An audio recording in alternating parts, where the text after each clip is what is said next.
Welcome to the Playbook. I'm David Meltzer, and I have a special guest. This guy has cost me, well, not really a fortune because everything that they do is so valuable, but yet less expensive.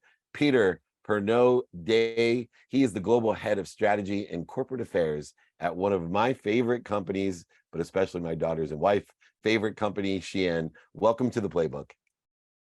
David, it's so good to be with you all, and thanks for having us on. And I'm glad to hear that your family are fans of Shein. Yeah, it's so funny because I started the Playbook in the sports and entertainment world. So my family was not, as having three daughters. I do have a 13-year-old son now. They just were not very excited when I had the Hall of Famers on. You know, it was really interesting. Every once in a while we'd get Cameron Diaz or someone, but they weren't big fans of the Playbook.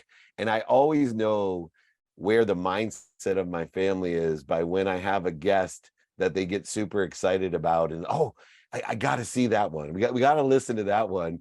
And now I have to pay attention and make sure that we look good. You have changed the world of fashion, and to truly understand how you've done that is so important. There's so many people that overcharge, and there's a lot in perceived value when it comes to fashion. And I look at Shein as someone that is a more real value company than a perceived value company. And that's why I don't mind spending the money to purchase fashion from Shein. For you as a strategist, is my perception correct between the idea of perceived value and real value? I think that what animates us is the idea of access. We want to make sure that our customers can participate in the beauty of fashion, can self-express through their clothing, can find the latest trends, find high quality garments at a competitive price point. You can reduce that to value. You could call that trend chasing, but I think it reflects this vision that's animated us since our founding, which is we want everyone to be empowered. We want everyone to have access to this ecosystem that we find to be very life-giving. It's a form of self-expression. You want to look good. You want to be able to express who you are to your peers and to the public. And Shein enables that for so many people across the globe. And they engage people in different ways. Shein's more than just a marketplace. It's a community. How do you create the different branding strategies around truly building a community more than just a marketplace? Our key insight, if you will, is to be customer led. So we've built this system that allows for on-demand fashion. That means that as we can detect trends through our customers' interactions with our site, we can produce garments that meet that customer demand. And that allows us to be radically customer led. And that's what drives customer engagement. That's what keeps our customers coming back and has created this community effect. We've also leveraged social media. So we engage with our customers via some very talented influencers. We engage with them organically via brand content. We've launched a series of pop-up stores where we can celebrate the brand, our iconography, our fun and empowering vision. It's radically inclusive. But one of the highlights for me is this incubator program we've created called Shein X. This takes new designers, new artists, many of them at the beginning of their career, and it allows them to reach our platform of customers by putting their designs onto our site, partner with them. They keep all of the intellectual property. We help them with logistics. We train them on how to use computer-aided design so they can mass produce some of their collections. And all of these things are offered to these new designers as a way to supercharge their career and introduce new visions and new voices to the fashion ecosystem. And that goes back to our theme of access. We want everyone to have access to this really important part of human existence, which is how do you self-express? And in that self-expression, ironically, I had told you a little earlier how much of an integral role in entrepreneurship that Shein, not only purchasing here in my home, but as one of my daughters, my middle one, found out that we were going to be speaking, she's actually, I didn't know this, a Shein haul influencer, and they wrote an article on Marketplace about her in Shein. And I said, Wow. oh no, I hope they don't think there's a, but there's a coordination. And I talked about with her not only the business and entrepreneurial empowerment that your company has provided her to give and share that perspective, but also the unique localization that occurs in the amount of investment that you're making into and intentionally making into certain communities, not only to provide for my daughter an opportunity that isn't life changing, but extremely thrilling, and it will be impactful in her entrepreneurial journey. But you have life changing investment that you're making, in South America and around the world in the realm of hundreds of millions of dollars to build communities and to inspire creativity. That's right. So we've invested over $70 million into our supply chain to help empower our suppliers. And these are third-party suppliers. But that investment allows them to invest in their people, to invest in training, to invest in infrastructure. We've also announced a $100 million investment into Brazil to help expand local garment manufacturing in Brazil. But that's just the tip of the iceberg. We've got programs like Shein X, which I talked about. We have over 30,000 campus ambassadors in the United States. And these are college students who are interested in breaking into the fashion marketing space. Many of them have had life-changing opportunities to build a small business in college and build skills that they can then leverage to move into the next version of their career.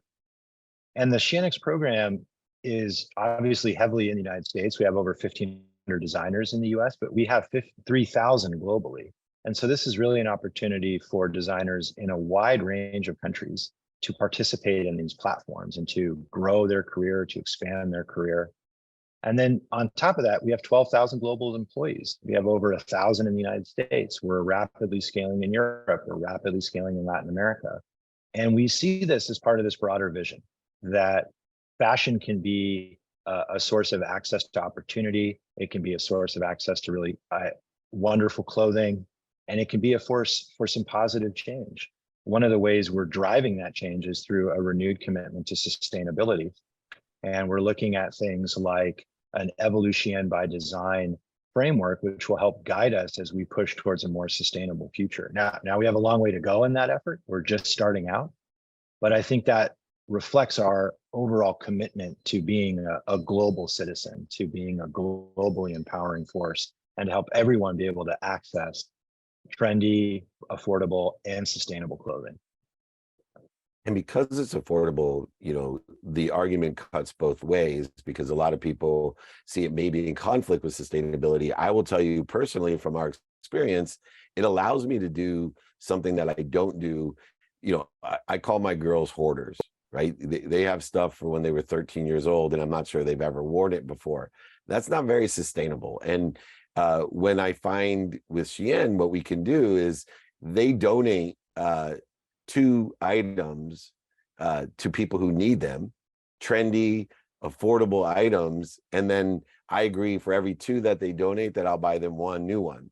And so I think, a lot of times we don't have the right meaning to what we can do when things are affordable and trendy, comfortable, et cetera. So, but that leads me to the next question. One of the monikers or iconic sides of Shein is transparency. And, that's a difficult thing to maintain or even sustain in the fashion world, to be transparent. Is that intentional? Your desire as a company to be so transparent? I think that transparency is something that we're growing in, and we want to push to be a company that our customers not only can find affordable and fashionable clothing with, but can also feel good about shopping with. And so we want to communicate honestly and openly with our customer base, and transparency is really at the root of that. And in the mass marketplace that you've built and the extraordinary growth that you've had in the marketing and the customer base and the influencer base, and almost every single thing that I look at as a business person, one of the things that is interesting is you went from being a replicator of trends to a creator of trends, an empowerment company that, as you globally are empowering designers and giving them a platform, especially with Shein X, that you actually are creating fashion and creating trends.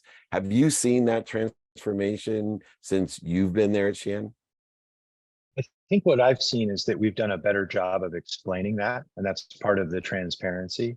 We've always been very responsive to trends, and we've always, through our Shein X program, at least since 2021, been trying to find new voices and new visions. But we've always had an in-house design team, and that design team has always been responsible for creating high-quality, trendy garments. And I think we haven't done a great job of sharing that. But in the last couple of years, we've been able to expand our voice as we've grown as a company and continued to evolve.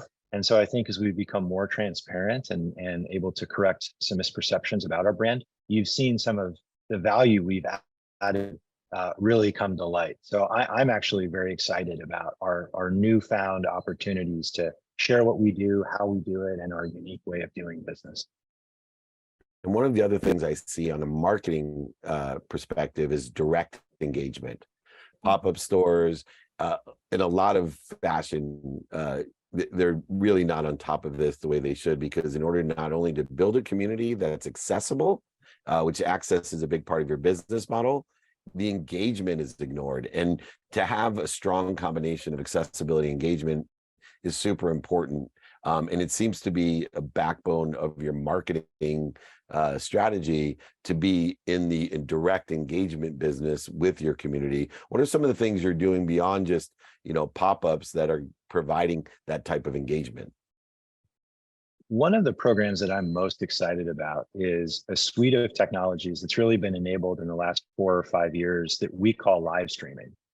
And this is where individuals can watch short form videos with influencers or other fashion leaders. They can see a variety of clothing. They can interact with that influencer and with those clothing items via these short form videos.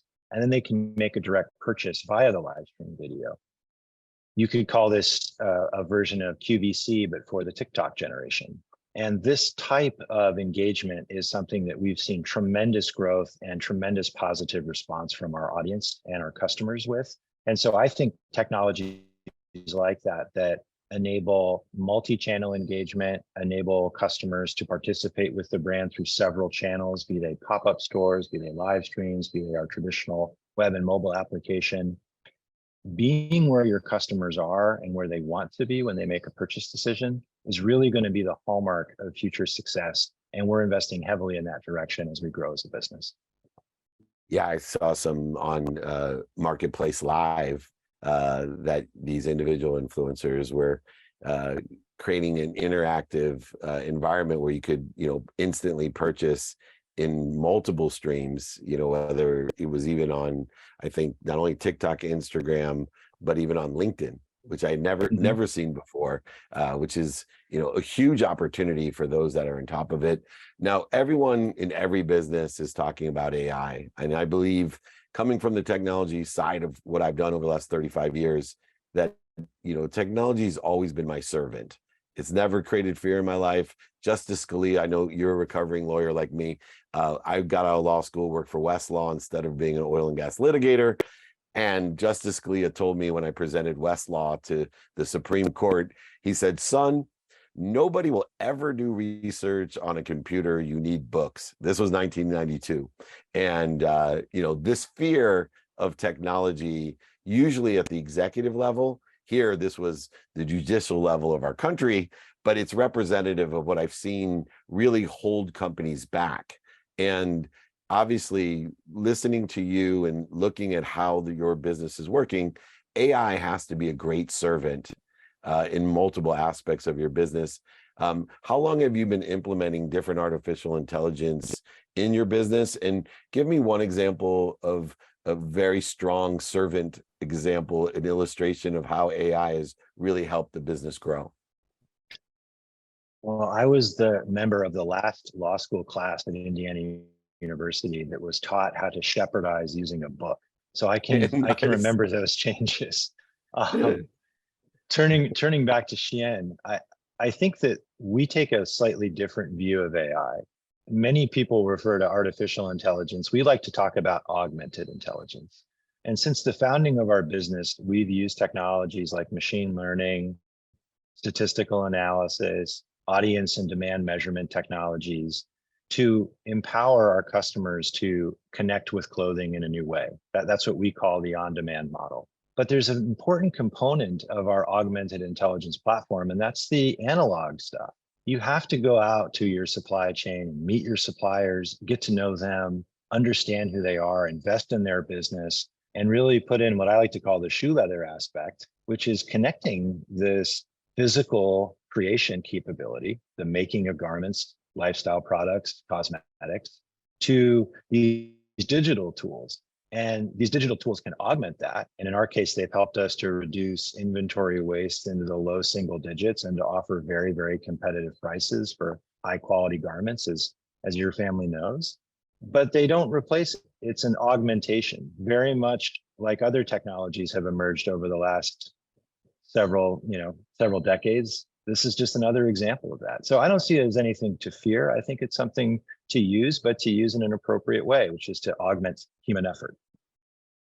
I'm certainly loving this playbook of your success. Not only did I get to integrate my family into it, especially my daughter, who's an influencer for Shein, but also a graduate from MyU.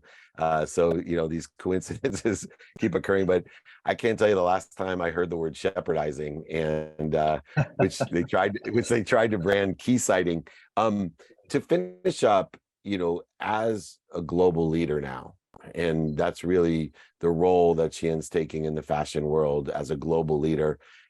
Incubators like Shein X, where can people reach out to learn? What I found when I get to talk to, I just had the CMO of Pepsi, that the real detriment to the community is they don't know all the different things that these global companies are doing to empower them. And so, I'd love to ask, where, for those supporters of the company and engaged participants in the community that may want to learn more about all the different programs you have, including Shein X, which, to me is, a really good example of why we have the playbook, to empower others, to help people make money, help people, and have fun. You're a testament to my mission of empowering over 1 billion people to do so. Where can people reach out? Because it's such a big company. They may hear the podcast and go like, I'd really like to do that. And then the resistance is they can't figure out how. Is there a simple way that people can reach out to participate in your programs?